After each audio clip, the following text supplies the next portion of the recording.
What is up, guys? Usually don't see me getting ready. This time, you see me getting ready. Wanted to stop and smoke a cigarette. This video, I'm going to try to keep rather concise. We'll see if that works or not.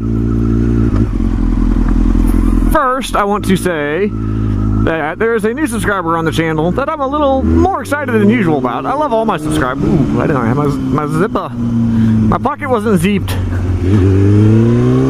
I'm always excited when I get a new subscriber. Doesn't matter who it is. This one's got me a little extra excited because he is a military guy. One thing I don't think I've ever explained to you guys, I did serve in the military. I spent 5 years serving. And you're never ex-military, you're just not necessarily active duty anymore, in my book. There are some dirtbags that are former ex-military that, you know, didn't serve honorably. So, yeah, there are those, but for the most part, I don't believe there's ex-military. There's just former active duty people. But Jeffrey, I'm assuming is how you pronounce it, but given the Game of Thrones thing, it's going to be Joffrey. Joffrey wanted to know why I think the exhaust valve, the stock exhaust valve in the 954 is garbage. That's a good question. And so, let me enlighten you, Joffrey, right after the intro. Roll it.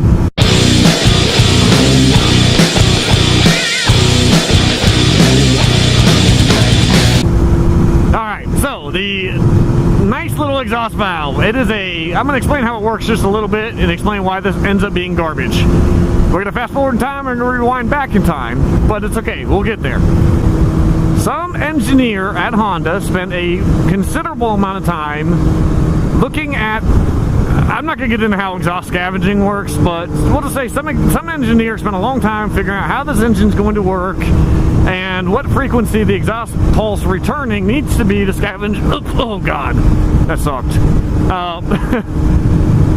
Some engineer at Honda spent some time looking at this thing and saying, okay, well, this return exhaust pulse frequency needs to be this much at this RPM to this RPM, this much at this RPM to this RPM, this much at this RPM to this RPM to increase scavenging, increase torque, increase power. That is all good. But what is the first modification you do to a bike? An exhaust. The problem is, exhausts are meant to work at a certain length.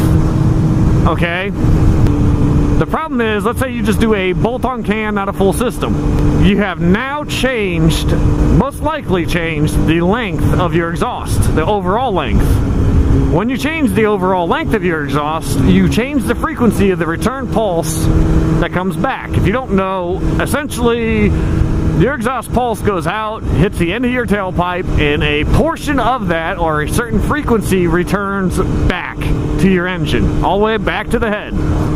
That valve is meant to either kind of dampen that or have that return frequency be ideal for the engine's operating conditions at the time. All good things until, like I said, you switch out that can, you now screwed up that frequency, and you screwed up the entire way that valve works.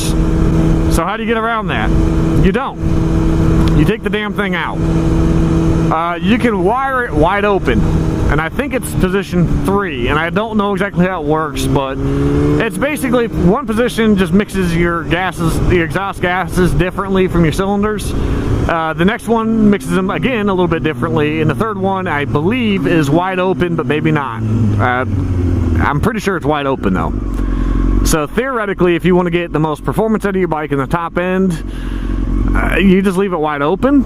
I would guess, disable it, leave it wide open. But here's the reason I look at it as a bad thing. Aside from that, aside from changing out your exhaust, end can only, the other reason I think it's garbage is they put money and time into that, into engineering it and figuring out how to make it work, where to put it. Just like, you know, if you were to turbo a bike, you got to figure out where the turbo is going to go, where the exhaust outlet's going to go, you know, how you're sealing your airbox up, whether you're going with an aluminum fabbed airbox or whatever. some engineers spent, you know, God only knows how much time figuring out how to make this thing work its best with a stock standard exhaust that nobody leaves on anyway. Fast forward to 2017, the brand new Fireblade. This probably didn't require so much time and effort, but Honda spent the time on the materials and all that to make the new end can on the Fireblade, or the end can on the new Fireblade, I should say, titanium. Very lightweight material. That's what my exhaust is made out of, front to back. That's a good thing, right? Except, oh wait a minute, the first thing you're going to do is change that exhaust out for an aftermarket, louder, spiffier, more powerful exhaust. So to me, I see that as wasted effort in something that's going to change anyway. Now, the reason I think they do this is, let's get good horsepower, torque curve all the way through the band, so that when a motorcycle review is done, which are done on completely standard bikes, you know, this bike feels more powerful than it really is throughout the whole range. Again, that's a good thing until you start changing out the exhaust.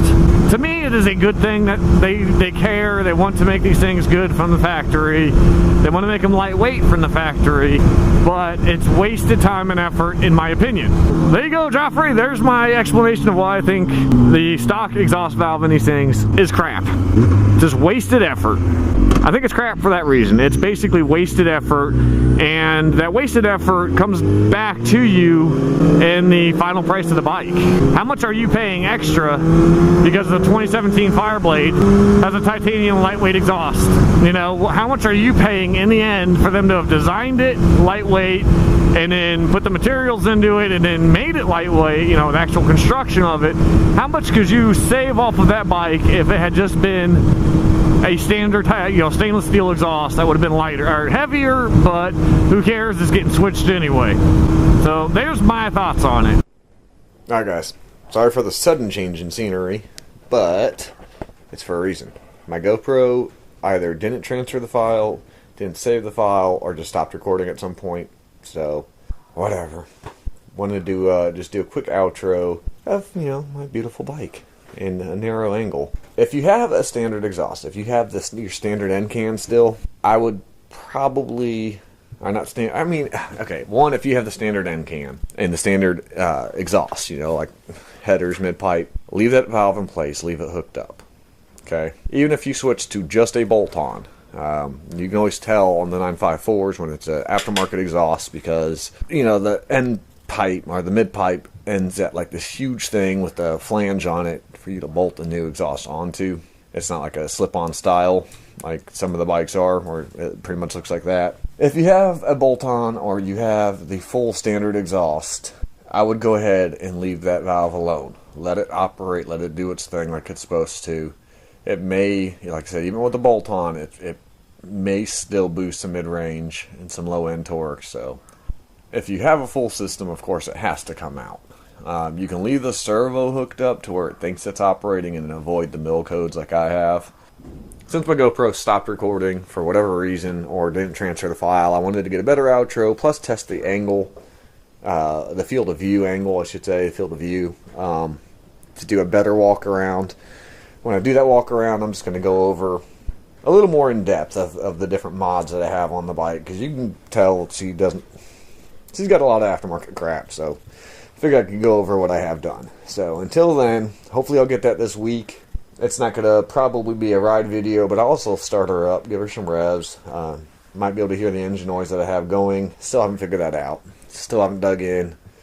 It's getting to that time of the year where it's going to be about time for me to do it, in which case I'll probably do some teardown videos, like how to get the gas tank off, how to get the fairings off, stuff like that, if I get to that point. Hopefully, or maybe those will be coming, but definitely a better walk around with, I don't want to say a full mod list, but a decent chunk of the mods and what I think about them. And then at some point, a review of those rotors will come out, which a lot of people are sketchy on the eBay ones, and those are a set of eBay rotors, so I'll cover those probably pretty far in depth. I've got, I don't know, 10,000 miles on them maybe. So until that time, y'all be safe. I'll see you in the next video.